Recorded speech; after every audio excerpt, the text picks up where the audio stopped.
नमस्कार साथियों, आपका स्वागत है जय बजरंग इंस्टीट्यूट पर। आज से हमारे इंस्टीट्यूट पर विज्ञान, पर्यावरण और स्वास्थ्य का नया टॉपिक स्टार्ट होने जा रहा है, जो कि हर एग्जाम की दृष्टि से बहुत ही महत्वपूर्ण है। इसमें सबसे पहले आज हम कवर करने वाले हैं पाचन तंत्र को।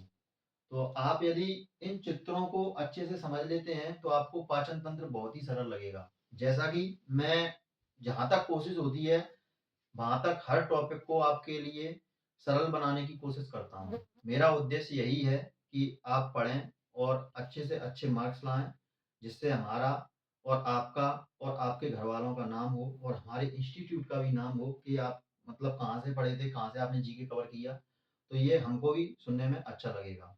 ठीक है, तो चलिए आज हम स्टार्ट करते हैं।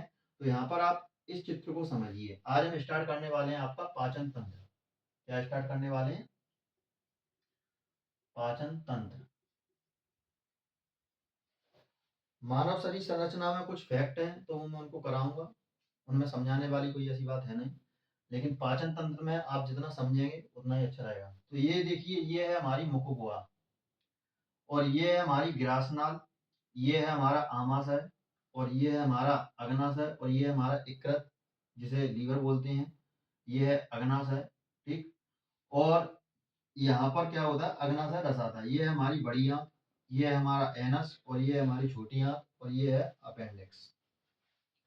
अब मुख गुहा में क्या क्या होता है तो देख लीजिए। यहाँ पर ये मैंने आपका मुख बनाया। ये मुख मतलब आप मेरे को देख रहे हैं तो इस साइड का एरिया ये बना हुआ है। जैसे कि ये नाक है, ये होठ है। ठीक है, तो ये साइड का पूरा ये मैंने कैप्चर करके ये बनाया है। तो यहाँ पर ये देखेंगे, ये नाक है, ये दांत है, ये होठ है, ये ऊपर का होठ, ये नीचे का होठ, ये जीभ है। और ये बीच में आपके जब आप जीभ लगाकर देखेंगे तो ये तुम्हारे ऊपर जो दांतों के ऊपर जो छत्त होती है, इसमें 3 भाग होते हैं। एक होता है कठोर तालु, जिसमें आपकी जीभ मसूड़ों के पीछे लगती है। और एक होता है तुम्हारा मूर्धा। ऊपर की तरफ यदि आप जीभ लगाकर देखेंगे तो आपको कठोर भाग महसूस होगा। और लास्ट में जब आप जीभ थोड़ा अंदर की तरफ ले जाएंगे तो आपको मुलायम भाग दिखाई देगा, तो उसे हम क्या बोलते हैं, कोमल तालु। ये जीभ हो गई, ये हमारा कंठ है। और ये हमारे जीभ के पीछे आपको 2 छिद्र दिखाई देते होंगे। जब भी आप मुंह फाड़ते हैं ना ऐसे करके, तो आपको जीभ के पीछे 2 छिद्र दिखाई देंगे। तो उनमें से एक छिद्र जो होता है वह आपका जाता है ग्रासनाल में।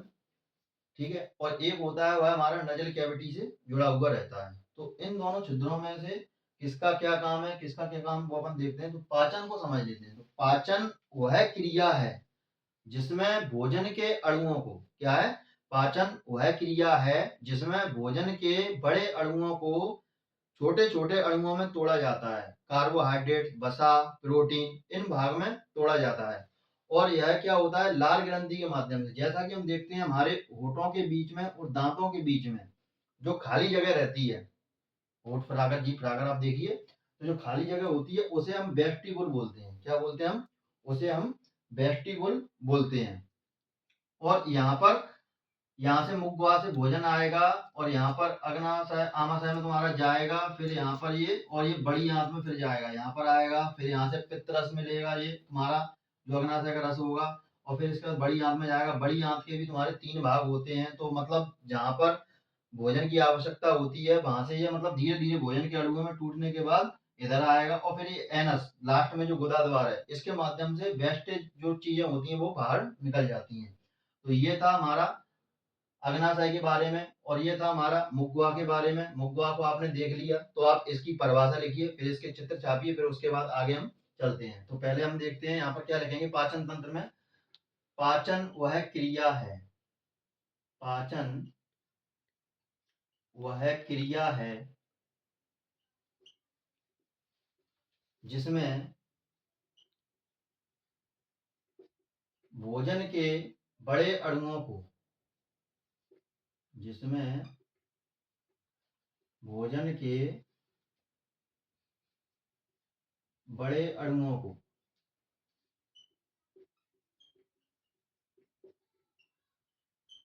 बड़े अणुओं को छोटे अणुओं में, छोटे अणुओं में कार्बोहाइड्रेट,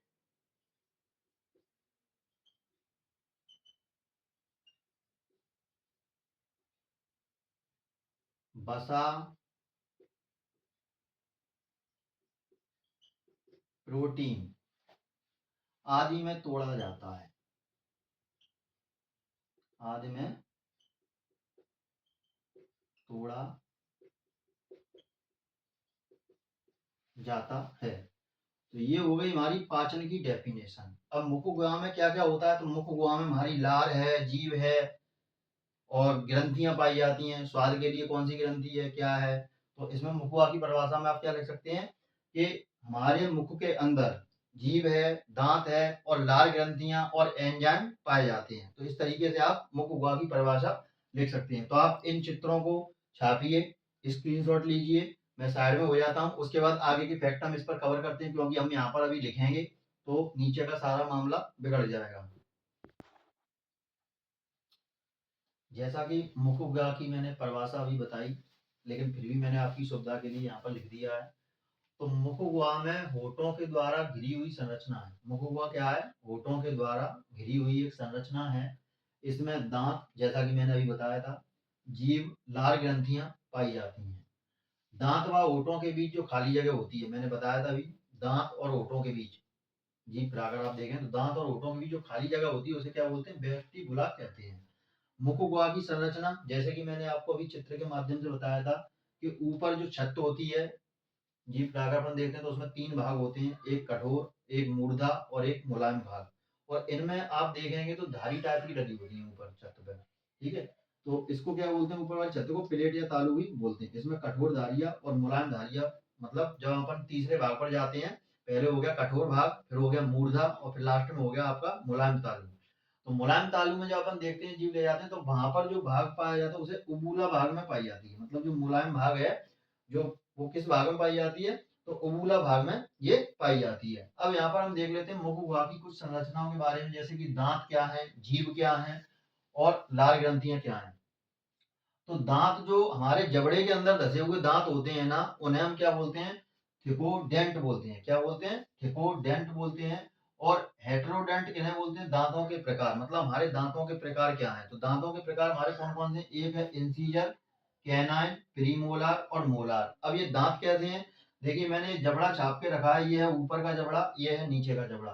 तो हमारे जो नाक के सामने दांत होते हैं चार, जो चार दांत होते हैं नाक के सामने, चपटे धारियादार, इनको हम कौन से दांत बोलते हैं, तो इनको हम बोलते हैं इंसीजर दांत। इनकी संख्या 8 होती है, 4 ऊपर होते हैं और 4 नीचे होते हैं। तो इन्हें हम नोज टीथ भी कहते हैं, क्योंकि ये सीधे सीधे नाक की सीध में होते हैं। कहाँ होते हैं, नाक की सीध में होते हैं। इसके बाद फिर तुमने इन दोनों दांतों के बीच में देखा होगा, दो नुकीले दांत हैं, दो ऊपर हैं और दो नीचे हैं। ये हमारे अक्सर भोजन को चीरने फाड़ने का काम करते हैं। जैसे कि जब हम किसी गन्ने को छीलते हैं या किसी आम वगैरह, किसी मतलब कठोर चीज को जब हम खाते हैं, तो सबसे पहले हमारे नुकीले दांत क्या करते हैं, इनका चीरने फाड़ने का काम करते हैं। इसलिए ये हमारे दांत जो नुकीले दांत हैं, ये सीधे आंख की सीध पर होते हैं, इसलिए हम इन्हें आई टीथ भी बोलते हैं।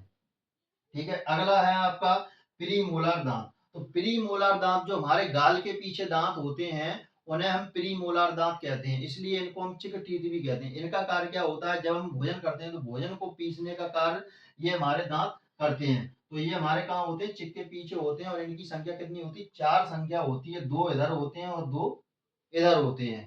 ठीक है, तो चिक टीथ हो गया। इसके बाद आता है आपका मोलार टीथ। मोलार टीथ यानी कि क्या होता है, तो मोलार टीथ हमारी जो लास्ट में जो 3 दांत होते हैं, उन्हें हम क्या बोलते हैं, मोलार टीथ बोलते हैं। और ये क्या करते हैं, तुम्हारा ये दांतों का तुम्हारा हो गया प्रकार। अब यहाँ पर हम देख लेते हैं जीभ। जीभ में क्या होता है, जीभ को हम लिंगुअल भी बोलते हैं। और इसमें स्वाद कलिकाएं होती हैं, मीठे के लिए अलग, खट्टे के लिए अलग और तीखे के लिए अलग। तो जीभ के अपन आगे चलेंगे तब बताएंगे। फिर है लार ग्रंथियां। लार ग्रंथियां भी 3 प्रकार की होती हैं, 3 जोड़ी होती हैं। एक होती है पैराटिड और सबलिंगुअल और सबमैंडिबल।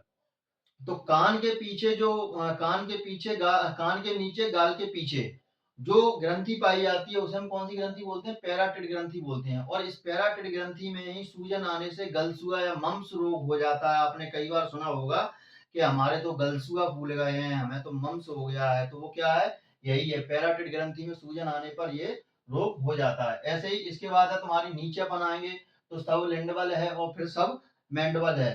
तो ये हमारी हो गई लार ग्रंथियां। अब पहले हमने दांत के बारे में चर्चा की। अब यहाँ पर हम देखते हैं, इसके बाद इसकी साइड में आएंगे तो मनुष्य के दांत जीवन में 2 बार आते हैं। दो बार कौन से आते हैं, जिन्हें हम मिल्क टीथ बोलते हैं। कौन से टीथ बोलते हैं, मिल्क टीथ। मिल्क टीथ यानी कि एक बार आ गए, फिर उसके बाद फिर दोबारा आएंगे। और जो परमानेंट टीथ होते हैं वह हमेशा परमानेंट ही रहते हैं, वह कभी गिरते नहीं है।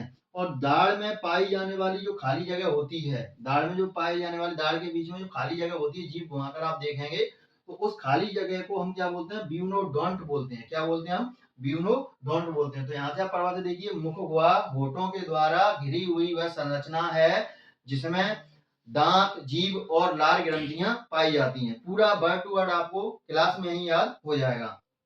उसके बाद क्या देखा हमने, मुख गुहा में भाग होते हैं, 3 भाग मैंने बताए थे। कठोर भाग, कठोर भाग में आपकी जीभ दांत के पीछे टच होगी, फिर उसके बाद मूर्धा होती है, दांत ऊपर छत से जीभ टच होती है, और उसके बाद लास्ट में जो मुलायम भाग होता है उसे हम क्या कहते हैं, मुलायम धारिया बोलते हैं। और उस भाग में क्या पाया जाता है, उबूला उस भाग में पाया जाता है। इसके बाद हमने देखे दांतों के मुख गुहा की संरचना। तो मुख गुहा की संरचना में जैसे हमने दांत है, जीभ है, लार ग्रंथियां, जैसा कि परिभाषा में हमने देखा, क्या देखा, दांत है, जीभ है और लार ग्रंथियां हैं। तो दांत हैं, दांतों के बारे में हमें जानकारी होनी चाहिए। तो दांत हमने क्या, जो जबड़े में धसे हुए दांत हैं उनको हम क्या बोलते हैं, थिकोडेंट बोलते हैं।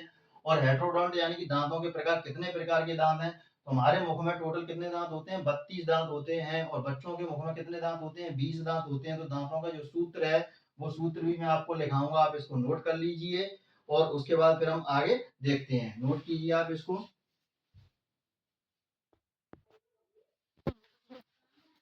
जैसा कि मैंने आपको बताया था दांतों के बारे में, उनके फैक्ट भी आपको साथ में लिखा रहा हूँ ताकि आपके नोट्स भी बनते चले।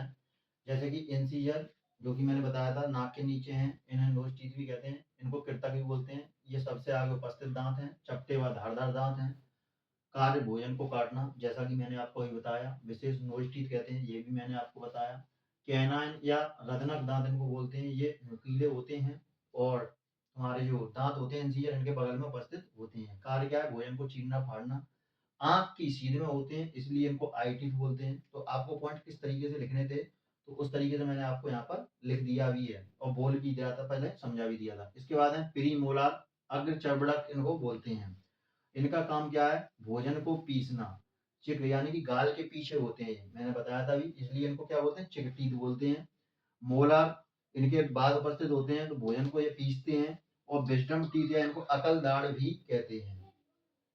बच्चों में और बड़ों में जो दंत का सूत्र है उसको देख लेते हैं। वयस्क दंत सूत्र क्या है, तो ऊपर के जबड़े के दांतों की संख्या, जैसा कि मैंने आपको अभी जबड़ा बना के दिखाया था, तो ऊपर के दांतों की जबड़ों की संख्या और निचले जबड़े दांतों की संख्या, मतलब ऊपर के दांतों की आधी संख्या और नीचे के दांतों की आधी संख्या, और गुणा 2 करना है। तो आई से क्या हो गया, इंसीजर, सी से क्या होगा, कैनाइन, और पी से क्या होगा, प्रीमोलार, और एम से क्या हो गया, मोलार। तो यहाँ पर अपन ने लिख दिया, गुणा 2 लगा दिया। इसके बाद इंसीजर कितने होते हैं हमारे, जो नाक की सीध में होते हैं उनको 4 संख्या होती है। तो आधे दांत ले लिए ऊपर के 2। और फिर इसके बाद तुम्हारा कैनाइन दांत ऊपर 2 होते हैं तो 1 दांत ले लिया। इसके बाद फिर तुम्हारे प्री मोलार ऊपर 4 होते हैं तो 2 दांत ले लिए। इसके बाद मोलार जो दांत हमारे होते हैं 6, उनको हमने 3 ले लिया। तो ऊपर नीचे सेम सेम हो गया। इसके बाद गुणा 2 लगा दिया।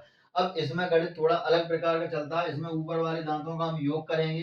तो यहाँ पर कितना हो गया, 2 1 3 और 2 5 और 3 8, और नीचे वाला कितना हो गया, 8। इसके बाद आप सोच रहे होंगे 8 से 8 काटेंगे तो 1 आएगा, बिल्कुल नहीं, गलती करना है। तो 8 और 8 कितने होते हैं, 16 गुणा 2 बराबर 32। ऐसे दंत सूत्र निकलता है, कई बार एग्जाम में पूछा भी गया है। ऐसे ही बच्चों में हम देख लेते हैं, तो बच्चों में क्या है, तो आईसीपीएम यानी कि इंसीजर और कैनाइन, प्रीमोलार और मोलार। तो बच्चों में जो तुम्हारा प्रीमोलार दांत होता है वह नहीं होता है, इसलिए इनकी संख्या कितनी होती है, 0 होती है। और बाद बाकी के जो दांत हैं जैसे कि तैसे वैसे हमने रख दिए। अब यहाँ पर देखते हैं, मोलार अपने पास कितने होते हैं, 6 होते हैं। लेकिन अपने 6 कैसे होते हैं, 2 अकल दाढ़ अपनी बाद में निकलती हैं, लेकिन बच्चों में वो नहीं होती हैं, इसलिए बच्चों में संख्या कितनी होती है, 4। तो 2 ऊपर 2 नीचे। तो इस तरीके से 2 1 3 और 2 5, और 5 ऊपर हो गए, 5 नीचे हो गए। तो 5 और 5 को जोड़ा कितने हुए, 10, और गुणा 2 यानी कि 20। बच्चों में यदि पूछा जाए कि दांतों की संख्या टोटल कितनी होती है, तो 20 होती है। और वयस्क में कितनी संख्या होती है, 32 होती है। परीक्षा से उपयोगी कुछ महत्वपूर्ण तथ्य देख लीजिए आप। मनुष्य में अंतिम दाढ़ जो होती है उसको हम अकल दाढ़ भी कहते हैं। ये अवशेषी अंग होता है। क्वेश्चन बनता है कई बार ऐसा कि मनुष्य के मुख गुहा में अवशेषी अंग कौन सा होता है, तो अकल दाढ़ को हम अवशेषी अंग कहते हैं। दांतों के बाहरी सुरक्षात्मक आवरण को इनेमल कहलाता है। जो हमारे दांतों के ऊपरी परत चढ़ी रहती है उसको हम क्या बोलते हैं, इनेमल कहते हैं। और इनेमल मानव शरीर का सबसे कठोर भाग होता है। पूछा जाए कि मानव शरीर में सबसे कठोर भाग कौन सा है, तो उसको एनेमल कहते हैं। एनेमल कैल्शियम से मिलकर बनी हुई संरचना है जो कि जीवन में एक बार ही बनती है। कैल्शियम फास्फोट से यह बनी हुई संरचना है। कैल्शियम फास्फोट का सूत्र क्या है, CaPO4। मनुष्य में जो दांत जीवन में 2 बार आते हैं, इनको हम क्या बोलते हैं, मोनोफियोडोंट टीथ बोलते हैं। इनकी संख्या कितनी होती है, 12। और जो परमानेंट हमेशा दांत रहते हैं उनको क्या बोलते हैं, डिफियोडोंट टीथ। इनकी संख्या कितनी रहती है, 20। तो उम्मीद करता हूं आपको आज का वीडियो पसंद आया होगा। मिलते हैं अगले वीडियो में। यदि आपको वीडियो पसंद आ रहा है, हमारा कंटेंट अच्छा लग रहा है, तो चैनल को लाइक कीजिए, शेयर कीजिए, सब्सक्राइब कीजिए। मिलते हैं अगले वीडियो में। जय हिंद, जय भारत।